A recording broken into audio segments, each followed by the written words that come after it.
Saudi আরবে সফরকীয় মধ্যপ্রাচ্যকে নিয়ে বিস্ফোরক মন্তব্য করলেন ডোনাল্ড ট্রাম্প। ইসরায়েলকে স্বীকৃতি দেওয়ার আহ্বান জানালেন সরাসরি সৌদি আরবকে। এই বক্তব্য শুধু রাজনৈতিক না, এর পিছনে অন্য কোনো উদ্দেশ্য আছে। আজকে এই ভিডিওতে বিশ্লেষণ করব কেন ট্রাম্প এমন কথা বললেন, এর পিছনে ইতিহাস কি এবং এর প্রভাব কি হতে পারে পুরো মধ্যপ্রাচ্যে। চলুন শুরু করা যাক। সৌদি আরব সফরে পৌঁছেই তুমুল আলোচনার সৃষ্টি করেছেন মার্কিন প্রেসিডেন্ট ডোনাল্ড ট্রাম্প। মধ্যপ্রাচ্যে চলমান উত্তেজনার জন্য ইসরায়েলকে সবচেয়ে দায়ী করা হয় আন্তর্জাতিক অঙ্গনে, আর এই ইসরায়েলকেই দেশ হিসেবে স্বীকৃতি দেওয়ার জন্য সৌদি আরবের প্রতি আহ্বান জানিয়েছেন ট্রাম্প। হঠাৎ কেন ইসরায়েলের পক্ষ নিয়ে সৌদি আরবকে এমন আহ্বান জানালেন তিনি? বিস্তারিত জানাচ্ছেন ইশতিয়াক হোসেন। মধ্যপ্রাচ্যের ভূরাজনৈতিক মানচিত্রে এক নতুন মোড় নেওয়ার সম্ভাবনা দেখা দিয়েছে।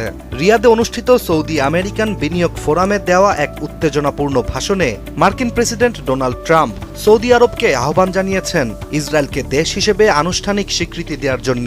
Everywhere we can, my administration is pursuing peaceful engagement, offering a strong and steady hand of friendship to all that will. যুক্তরাষ্ট্রভিত্তিক গণমাধ্যম নিউ ইয়র্ক পোস্টের একটি প্রতিবেদন থেকে জানা যায়, মার্কিন প্রেসিডেন্টের এমন সিদ্ধান্ত শুধু একটি কূটনৈতিক পদক্ষেপই নয়। ডোনাল্ড ট্রাম্পের মতে এটি হবে এক ঐতিহাসিক সম্মান এবং মধ্যপ্রাচ্যের ভবিষ্যতের জন্য অত্যন্ত গুরুত্বপূর্ণ। বক্তব্য দেয়াকালীন সময়ে তিনি আরও বলেন, সৌদি আরব ইসরায়েলকে দেশ হিসেবে স্বীকৃতি দিলে তা মধ্যপ্রাচ্যের দীর্ঘস্থায়ী শান্তি প্রতিষ্ঠার পথে এক মাইলফলক হয়ে উঠবে।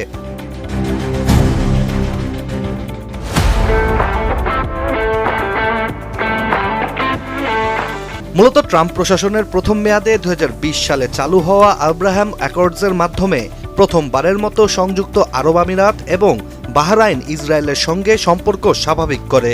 পরবর্তীতে সুদান ও মরক্কো এই চুক্তিতে যোগ দেয়। সে সময় মধ্যপ্রাচ্যের একাধিক দেশের এমন পদক্ষেপগুলোকে অনেক মহলই প্রশংসা করে। তবে এটি ফিলিস্তিন ইস্যুকে পাশ কাটিয়ে আরব বিশ্বের ঐক্যে চির ধরিয়েছে বলেও সমালোচনা করা হয়েছিল সে সময়। এদিকে আরব বিশ্বের একাধিক দেশ ইসরায়েলের সাথে কূটনৈতিক সম্পর্ক তৈরি করলেও সৌদি আরব এখন পর্যন্ত আনুষ্ঠানিকভাবে ইসরায়েলকে স্বীকৃতি দেয়নি। কিন্তু বিগত বছরগুলোতে নানা পর্যায়ে গোপন আলোচনার খবর শোনা যায়, যা হয় যুক্তরাষ্ট্রের মধ্যস্থতায়। এবার ট্রাম্প সরাসরি যুবরাজ মোহাম্মদ বিন সালমানের নাম নিয়ে আহ্বান জানিয়েছেন, যাতে করে অন্যান্য আরব দেশের মতো সৌদি আরবও ইসরায়েলকে স্বীকৃতি দেয়। অক্টোবর 2023 সালে হামাস ও ইসরায়েলের মধ্যে যুদ্ধ শুরু হওয়ার পর থেকেই সৌদি ইসরায়েল সম্পর্ক স্বাভাবিকরণ আলোচনা স্থগিত রয়েছে।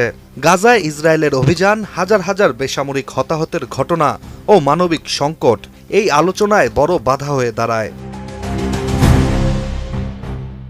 এখন ট্রাম্পের এই ভাষণ একদিকে যেমন সৌদি আরবের প্রতি সরাসরি কূটনৈতিক আহ্বান, অন্যদিকে মধ্যপ্রাচ্য শান্তি প্রশ্নে তার দ্বিতীয় মেয়াদের সম্ভাব্য অবস্থানকেও ইঙ্গিত করে।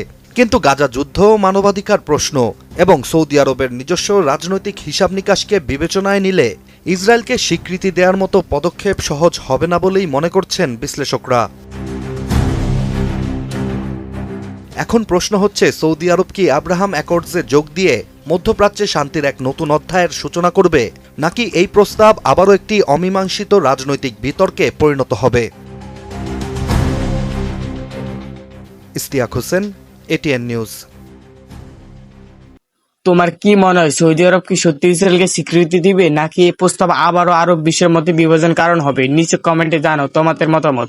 ভিডিওটি ভালো লাগলে লাইক দিও, বন্ধুদের সঙ্গে শেয়ার করো। আরো এমন বিশ্লেষণমূলক ভিডিও পেতে আমাদের চ্যানেলটি সাবস্ক্রাইব করতে ভুলবে না। দেখা হবে পরবর্তী ভিডিও। তৎক্ষণ পর্যন্ত সবাই ভালো থাকবে।